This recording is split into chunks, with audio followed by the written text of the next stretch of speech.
নমস্কার। দেখো আমি তোমাদের স্পন্ডালাইটিস কমানোর জন্য আমি 3টে পয়েন্ট দেখাবো। সেই পয়েন্ট 3টে তোমরা প্র্যাকটিস করো, তোমাদের স্পন্ডালাইটিস একদম কমে যাবে। তো প্রথম পয়েন্ট কি আছে সেটা দেখো। ফার্স্টে এই চিনটাকে আমরা একদম ঠিক এই বুকের এই জায়গাটা আমরা লাগাবো।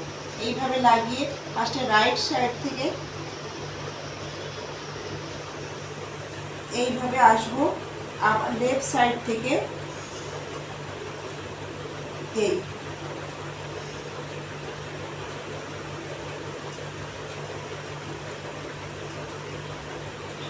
এইটা এইভাবে রাইট থেকে যাব লেফটে, আবার লেফট থেকে আসবো রাইটে।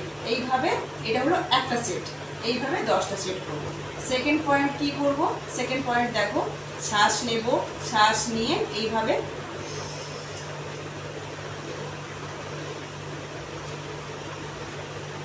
শ্বাস ছেড়ে চলে আসবো। শ্বাস নিয়ে আমি ঘাড়টাকে যতটা পিছনে পারবো ততটা পিছনে স্টে করব, মানে পিছনে দিয়ে স্টে করব। আবার শ্বাস ছেড়ে আবার আমি যে পজিশন থেকে স্টার্ট করেছিলাম ওই পজিশনে চলে আসতে হবে। আর একবার দেখো কিভাবে করছি।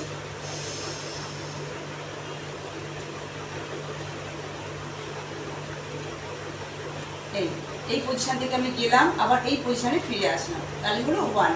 এইভাবে আমাকে 10 করতে হবে। এই দুটো তোমরা দুটো সেট দুটো জিনিস দেখালাম, এই দুটো জিনিস তোমরা প্র্যাকটিস করো, দেখবে তোমাদের একদম স্পন্ডালাইটিস পুরো একদম কিওর হয়ে যাবে।